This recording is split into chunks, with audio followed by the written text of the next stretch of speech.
Okay, I think it's time to start. Welcome everyone to this workshop on pronouns and machine translation. Today's workshop is organized in the context of a research project that has kept me busy for the last 5 years and my colleague Gongbo for the last 1.5 years.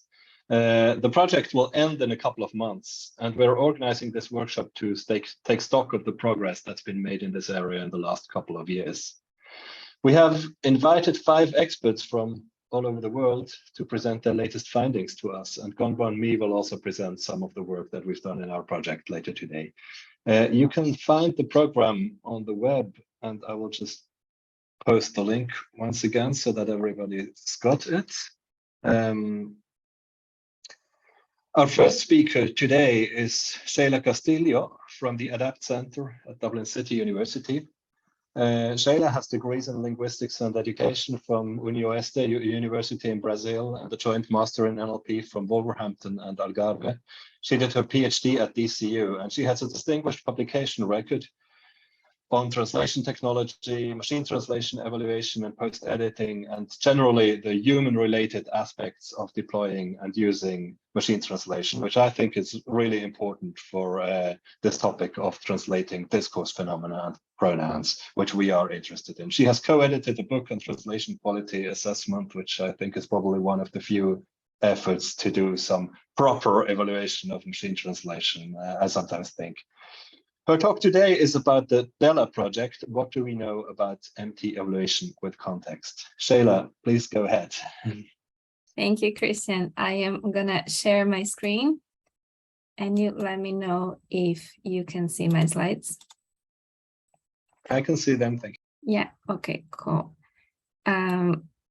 So good morning, everyone. For me, at least, it's morning here. I don't know where you are.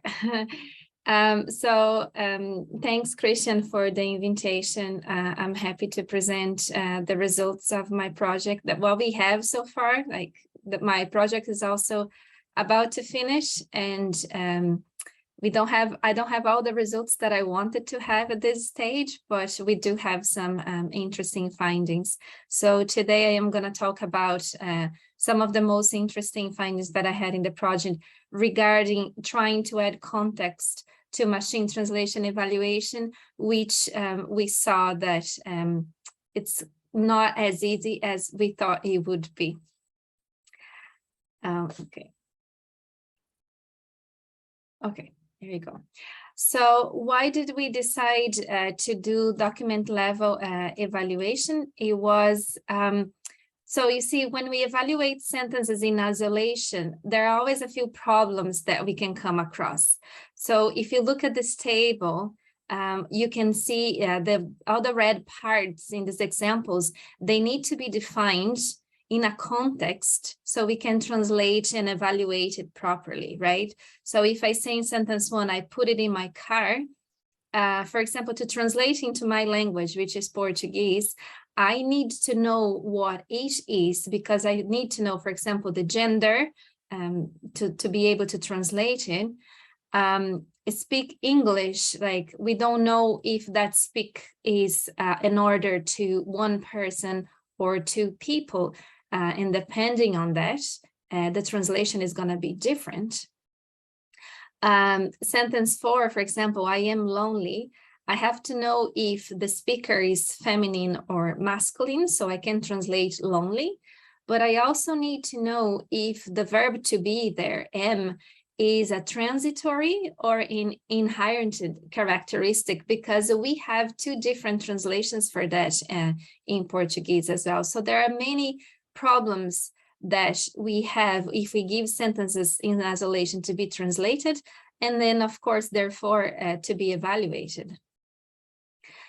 So we have a previous work back in 2020 where we gave a few sentences, single sentences, random sentences to people, and we asked them if they could translate that. And we found that 33% of those sentences, I don't remember how many they were in total, they needed more context to be translated than the sentence itself. And then when we kept adding context to see if people could translate that, we saw that those 23% required even more context to be able to be translated. So this shows that document level evaluation is important to the assessment of these contextual issues, which are impossible to recognize sometimes at the sentence level, which will lead to misevaluations. So for example, here's an example of a misevaluation case. So in the source sentence 1 says, I think my husband put it together backwards because it barely rocks. So the machine translation into Portuguese okay? So the machine translation translated the pronoun it into masculine, the first one, and the second one it decided to hide. The human translation decided not to put any pronouns at all. So when we had an evaluator looking at both MT and HT, both of them, the machine translation, even putting it in the masculine, was correct. And the human translation was also correct because the evaluator didn't have the context of what each was to be able to see, okay, was this supposed to be in the masculine? Is it supposed to be in the feminine? So the human translator decided not to add anything at all, found a solution in a way that you didn't have a gender in the sentence, but the machine translation put in the masculine. We can't say which one is correct or wrong. The human translation is correct because there is no gender. So you see, so that's the problem, because the machine translation there was deemed correct.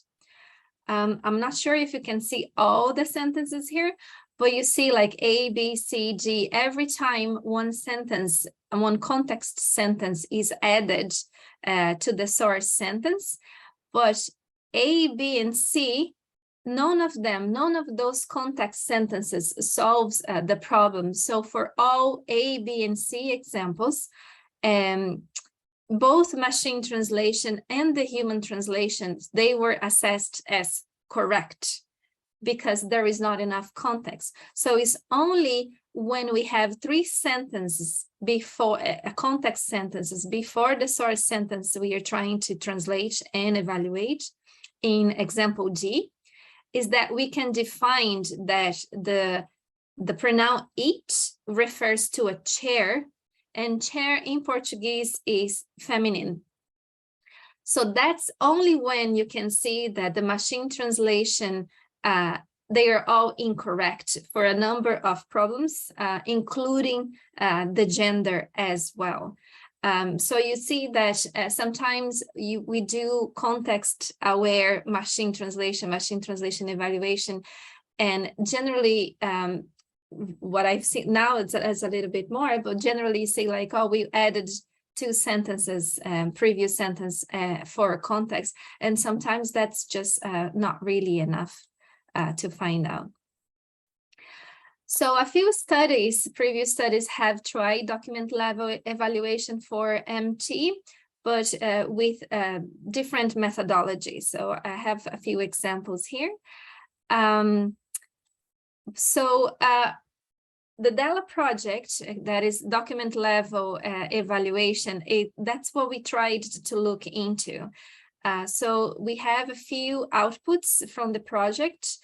So the first two ones, the first one looked into isolated the type of context that we needed, how much context, and the two in 2021, they looked for methodologies. So how can we add context for evaluating machine translation with humans, and also inter-annotator agreement, and how much effort translators need when you add context for the evaluation. And the last one, the 2022, sorry, yes. The 2022 was published this year, and then we actually have a look on how much context we needed to solve the problems that we found in the corpus. Oh yeah, sorry, we had a corpus before, so I'm a little bit lost in the outputs. So we have two papers that talk about methodology for evaluation. We have one that we built a kind of test suite context-aware corpus with annotated context-related issues. And then from there, we counted how much context we actually need to solve that. Okay. So I'm going to talk about a little bit the 2020 and 2021, which is the methodology for human evaluation of machine translation. So I kind of gathered the results here because they overlap a lot, because I did one experiment and I saw it didn't work very well. So then I tried a second one. So in 2020, I did an experiment where I compare evaluators giving 1 score per single isolated sentence and giving 1 score per document. And then from that, I decided to change the methodology. And then in the following paper, I gave translators the option to score sentences, isolated sentences, but then also individual sentence, but with access to the full text, and also give 1 score per document. So this is a gathering of all the results that I had there. So in the first experiment, single sentences versus one score per document, we saw that in terms of inter-annotator agreement, single sentences always has higher inter-annotator agreement in the evaluation compared to when you give 1 score for the whole text. And also when you give 1 score for the whole text, when you ask translators to give 1 score for the whole text translated, there's loads of confusions.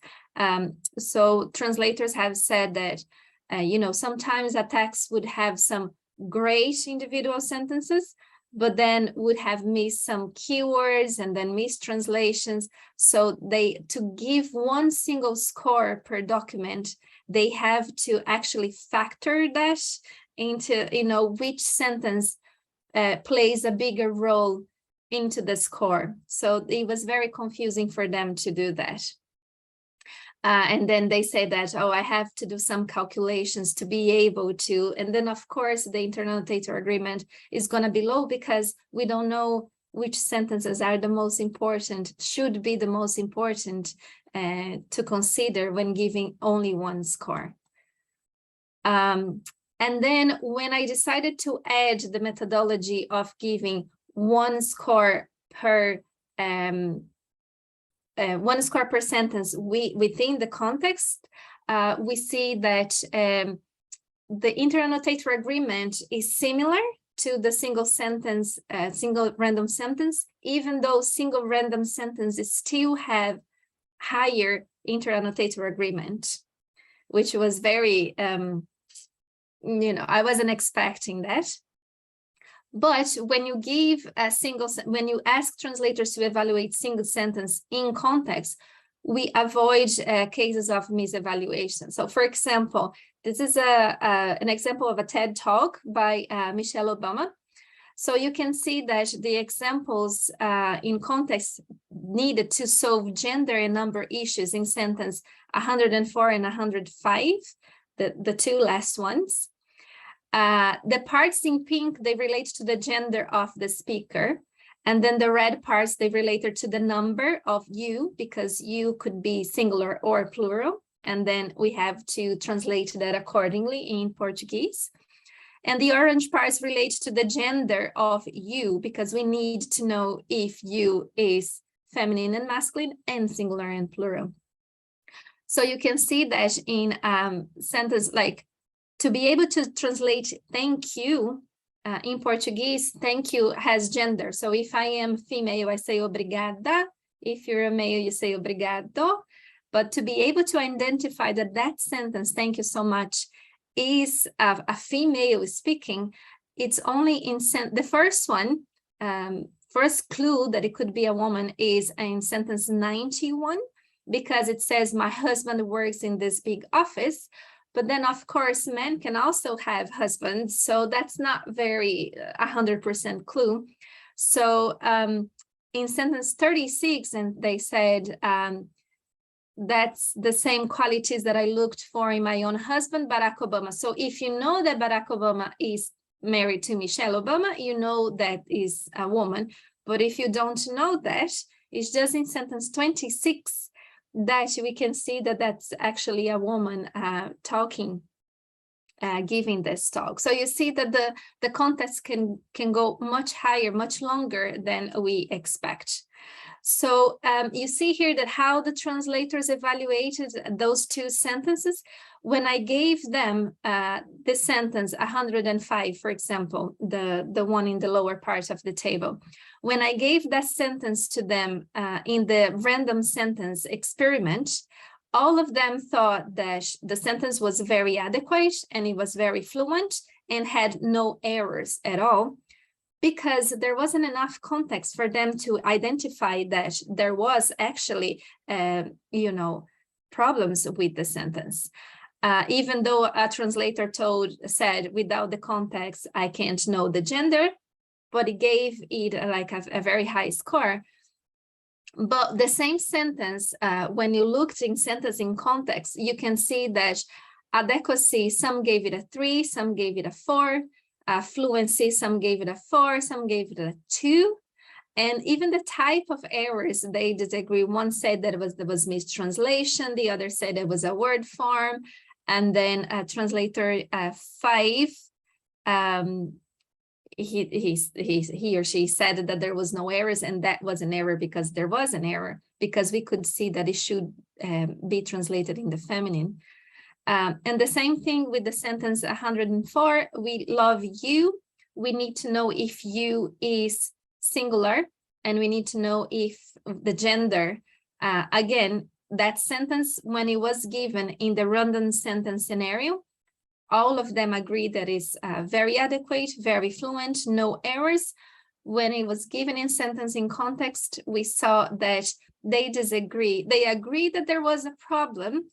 They just didn't agree the level, how problematic the problem was, or even where exactly, what kind of problem, what kind of error there was it. So that's what we saw, is that when a sentence are given in isolation, translators will be more inclined to accept that those sentences as correct, even if they are ambiguous, even if they don't know if it could be singular, plural, female, or male. If the translation is fluent, they will accept that as correct and gonna give that a high score. So that's why always the experiments, the methodology where you give single random sentences, it yields better inter-annotator agreement, because translators don't know that there is an error, and if it's fluent, they're going to give it a high score. When you show them with the context, they can see that there is a problem with the sentence. They agree that there is a problem. We just need to work now in trying to get them, I don't know, maybe a way to show what exactly is the problem and how severe each problem is. Try to get them to agree to that. And that's going to be hard to do. And so we saw that after these experiments, that giving a context to the evaluators, it could solve the context related issues, but and that we needed much more context than we actually realized, because in the beginning we were working with 2 previous sentences, maybe 3 previous sentences, and we saw that depending on the type of problems, we might need actually even more context. So then we decided to build a corpus with context related issues to test some more. So we decided to build it because we were actually able to find any annotated resources in the topic for document level machine translation. And the corpus is quite small, so it is still a corpus, but it's more used as a test suite, for example, or to do some deep linguistic analysis in the context switch issues. So the corpus is called the DELA corpus, and it's available on my GitHub. I'll give you the link later. So what we did was to looking at the first publication that we had back in 2020 and the type of issues that people say, I cannot translate this sentence because it's ambiguous. I cannot translate this sentence because I don't know the number. We decided to look at a predetermined list of context issues and start gathering the text, the full text that we could check those issues. So we ended up with 6 domains in total. So we looked at subtitles, that's mostly TED Talks, literary, news, reviews, medical, and legislation. So these are the statistics of the corpus. We have, so all of them are full documents. For example, subtitles is a full speech, that's a document. Literary, in that case, we worked with book chapters because we cannot work with a full book in that case, the books that we were looking into. Yeah, so okay.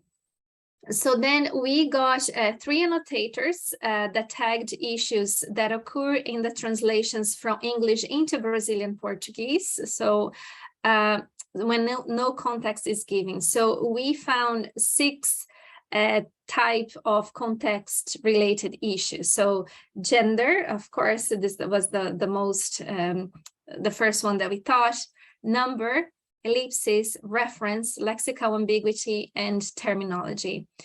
So we have very detailed guidelines of how the annotation was performed. And we have the decision trees as well that we developed to guide the annotation. And the issues, they were tagged only if they could not be solved within the sentence boundary.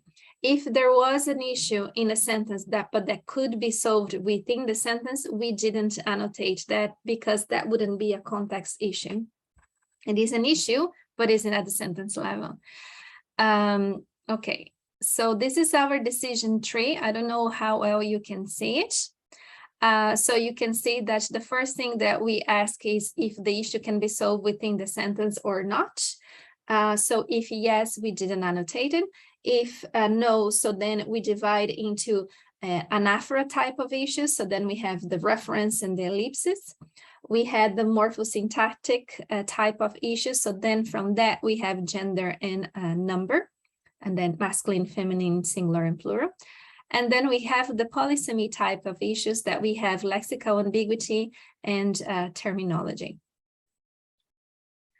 So then we test with the 4th annotator. We gave them the guidelines and decision tree and some texts and asked them to try to annotate the issues to follow our guidelines. And we got a inter-annotator agreement 0.6, which very substantial. And most of the time that the 4th annotator disagree was not disagreeing whether the error should be different, it's just whether we should annotate the sentence or not, if it was a sentence issue or a context issue. So the corpus is, I would say, pretty well annotated. So these are the type of issues that we annotated. So for example, in reference, we have they actually hurt.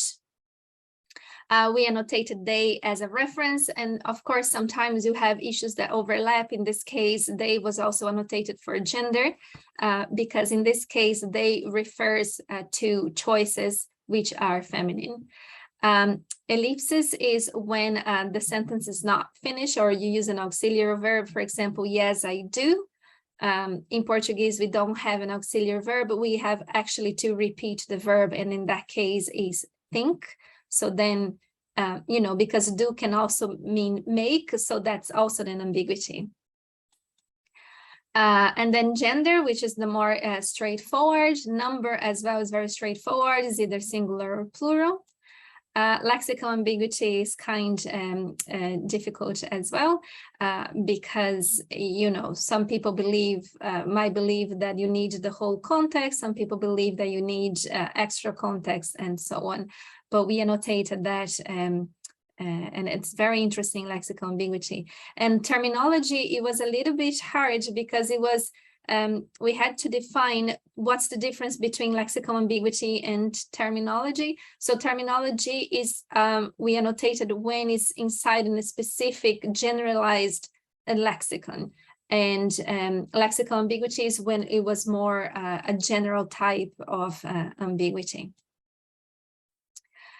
So after we annotated that, we still had some questions about it. So for example, how much context is still enough to solve those issues? Will the context span be different if we have in the different domains? Will different issues have different context spans as well? And is it different for different languages? So what we did is we took the DELA corpus and all the annotation that was done there, and we decided to look for the shortest context span that was necessary to solve those specific issues. So we came up with 6 types of categories for the issues. So I call them the preceding context, which is the immediate sentence that are before the source sentence. Following, which are the immediate sentence after the source sentence. And then sometimes we have cases where you need a few sentences before and a few sentences after to be able to determine that issue, to solve that issue. And then we also find that sometimes the shortest context span could be either preceding or following. So, you know, we annotate it like that. But interestingly, there are quite a few cases that to solve some of the issues, we actually needed a global, I call it global context, meaning that you need everything inside the text to be able to solve that. You kind of have to read everything and say, oh, okay, that's what this issue means. That includes even metadata like titles and, you know, and tags and everything that the text might have. And then we have the world knowledge, which one is very hard because the context span that you need to solve the issue is not even in the document, you know, so it crosses the boundary. So we call that a world span. So this is one of the results that we have for regarding context position. So you can see that it's divided by issues. That you can see that the majority of issues, they have preceding context, right? 66% of the issues, the shortest context span, the shortest is preceding. And the most common issues was gender, which is very expected because Portuguese is a gender language, followed by lexical ambiguity, reference, and number. But you can see something that is very interesting is that the context position for lexical ambiguity is very diverse. You can see there are cases, many cases that they need global span and world span and preceding plus following span, you know, so lexical ambiguity it's kind of a different type of issue to deal regarding context. We can see the number.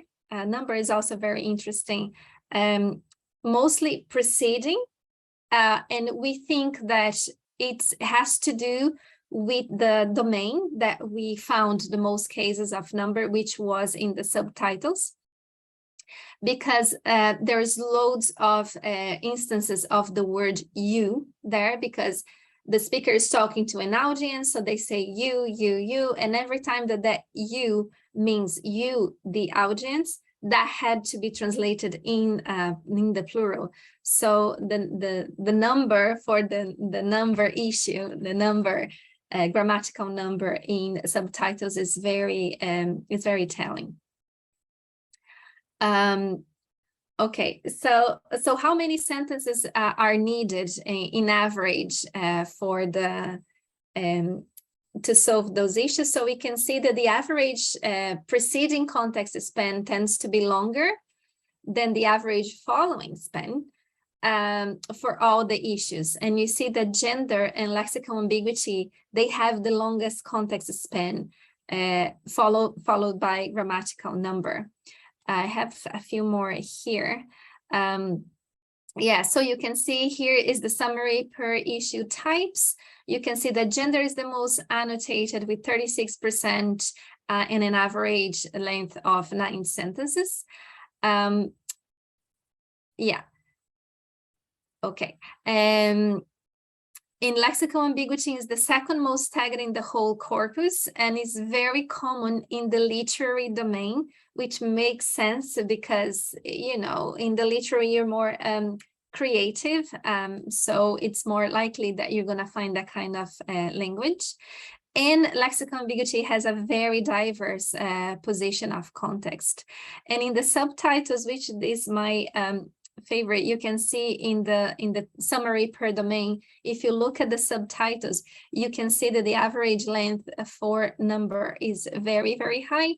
But then again, it is because of the domain that we used, because sometimes you had to go back to the beginning of the text, the document, to be able to identify, okay, so this is a talk, so this you has to be plural.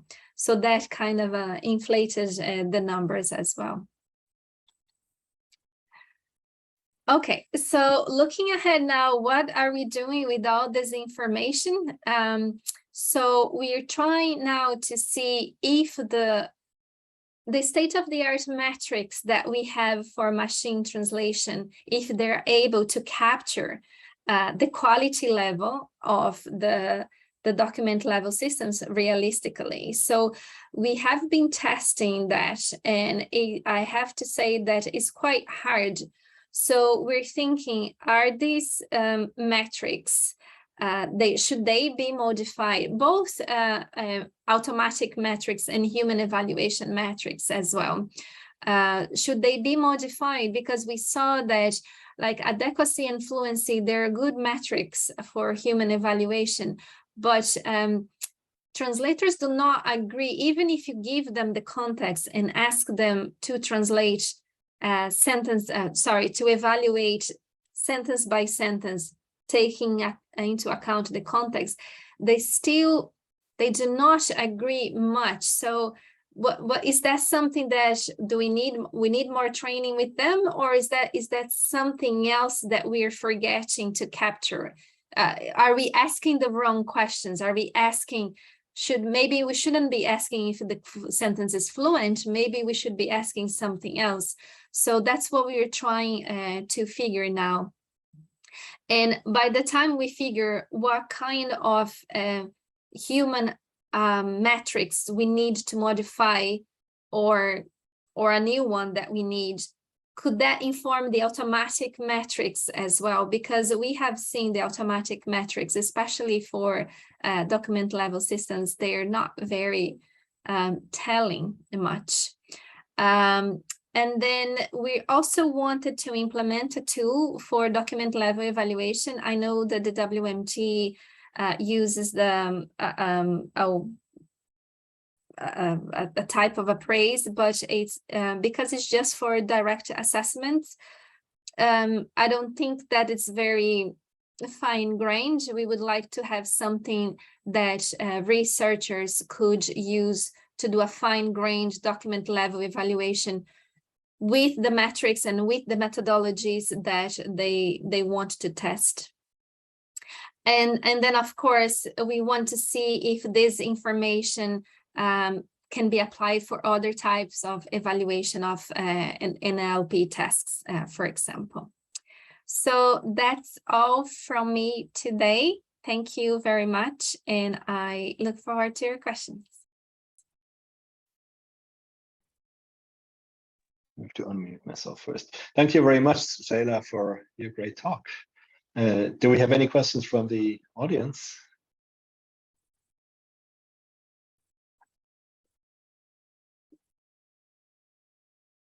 please feel free to speak up or post your questions in the chat.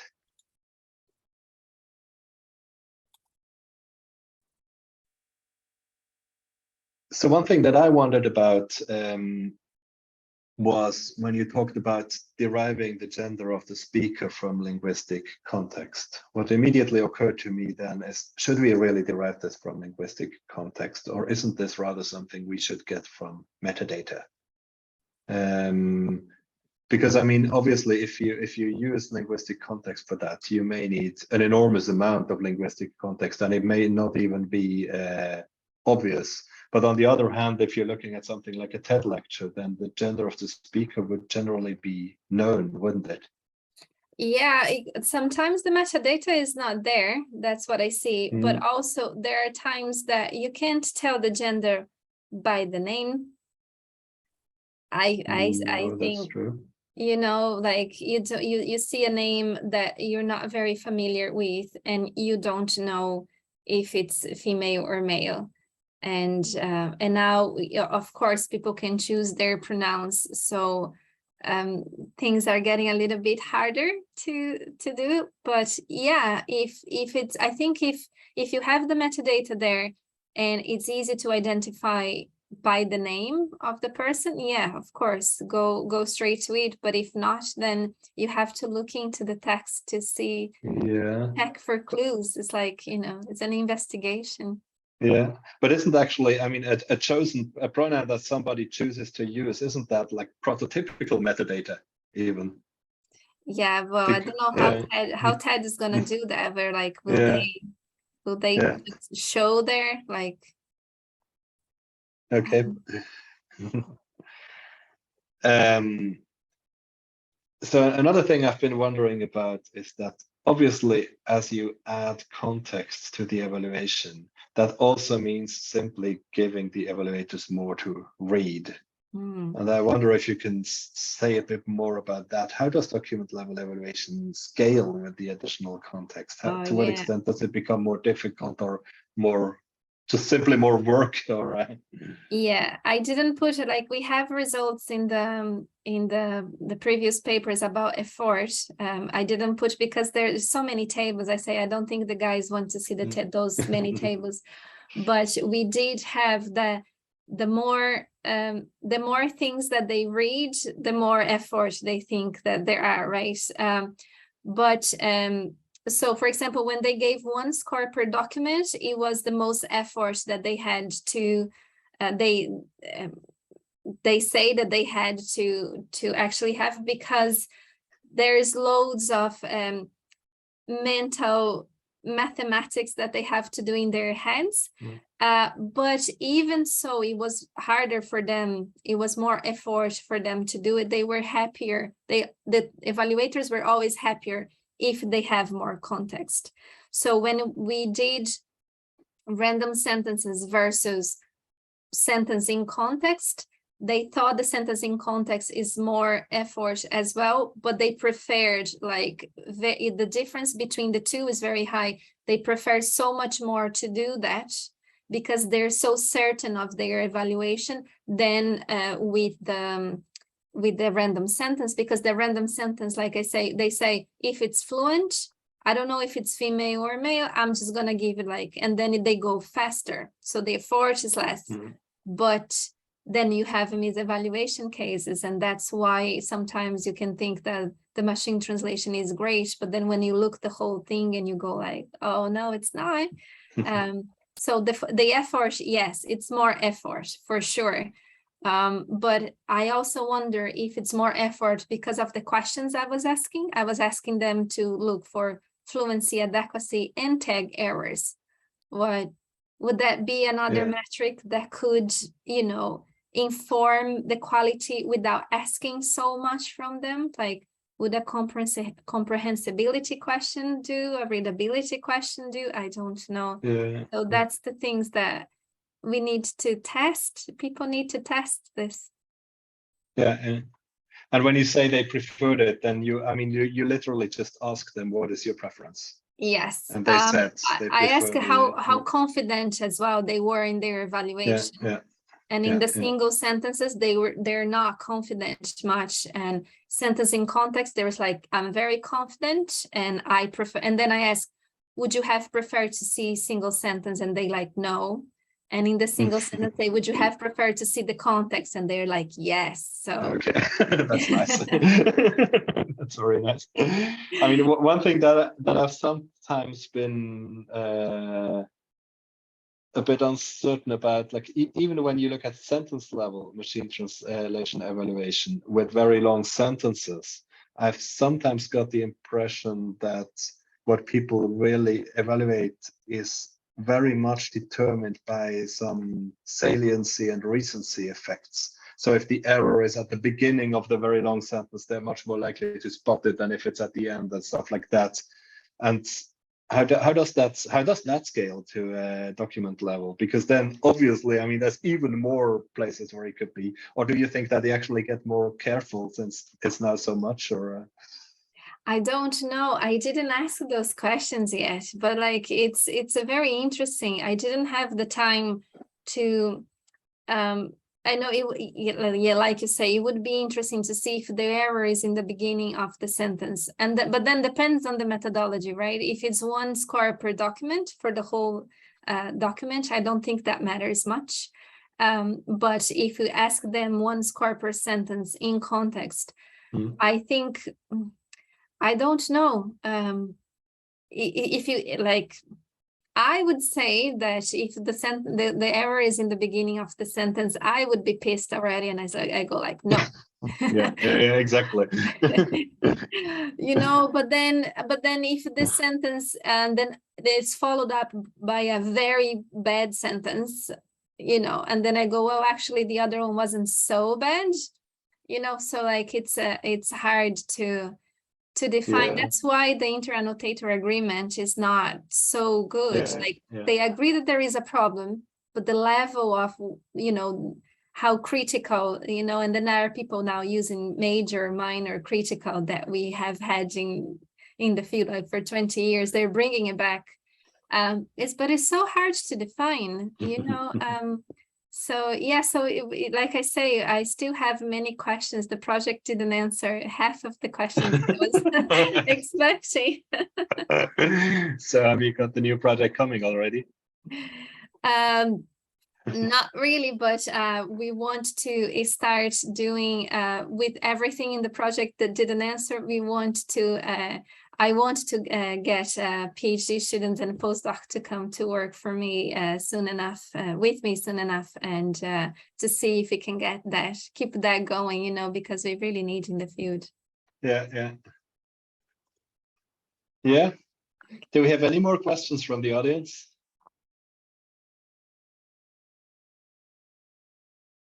So I have a question. Yeah. Here from Gopo.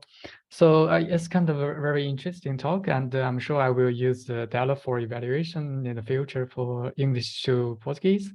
And I have a question about the findings on the lexical ambiguities.